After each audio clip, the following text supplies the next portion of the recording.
ನಮಸ್ತೆ ವೀಕ್ಷಕರೇ, ತಮ್ಮೆಲ್ಲರಿಗೂ ಮತ್ತೊಂದು ವಿಡಿಯೋಗೆ ಪ್ರೀತಿಯ ಸ್ವಾಗತ ಸುಸ್ವಾಗತ. IPL 17ನೇ ಸೀಸನ್ ನಿನ್ನೆಯಿಂದ ಆರಂಭವಾಗಿದೆ. ಉದ್ಘಾಟನಾ ಪಂದ್ಯದಲ್ಲಿ ಹಾಲಿ ಚಾಂಪಿಯನ್ ಚೆನ್ನೈ ಸೂಪರ್ ಕಿಂಗ್ಸ್ ಮತ್ತು ರಾಯಲ್ ಚಾಲೆಂಜರ್ಸ್ ಬೆಂಗಳೂರು ಪಂದ್ಯದಲ್ಲಿ ಟಾಸ್ ಗೆದ್ದ ರಾಯಲ್ ಚಾಲೆಂಜರ್ಸ್ ಬೆಂಗಳೂರು ಬ್ಯಾಟಿಂಗ್ ಆಯ್ದುಕೊಂಡಿತ್ತು. ಟಾಸ್ ಗೆದ್ದು ಮೊದಲು ಬ್ಯಾಟಿಂಗ್ ಮಾಡಿದ RCB ತಂಡಕ್ಕೆ ಆರಂಭದಿಂದಲೇ ಬ್ಯಾಕ್ ಟು ಬ್ಯಾಕ್ ವಿಕೆಟ್ ಕಳೆದುಕೊಂಡು ಸಂಕಷ್ಟ ಅನುಭವಿಸಿತು. ಆದರೆ ಬಳಿಕ ಜೊತೆಯಾದ ರಾವತ್ ಮತ್ತು ಕಾರ್ತಿಕ್ ಜೋಡಿ ತಂಡದ ಮೊತ್ತವನ್ನು ಹೆಚ್ಚಿಸಲು ಸಹಾಯಕರಾದರು.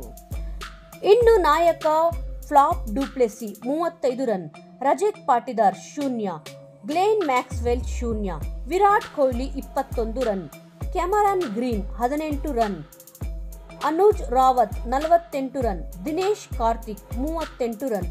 ಅಂತಿಮವಾಗಿ 20 ಓವರ್ಗೆ 6 ವಿಕೆಟ್ ನಷ್ಟಕ್ಕೆ 173 ರನ್ ಗಳಿಸುವ ಮೂಲಕ ಚೆನ್ನೈ ತಂಡಕ್ಕೆ 174 ರನ್ಗಳ ಬಿಗ್ ಟಾರ್ಗೆಟ್ ನೀಡಿತು.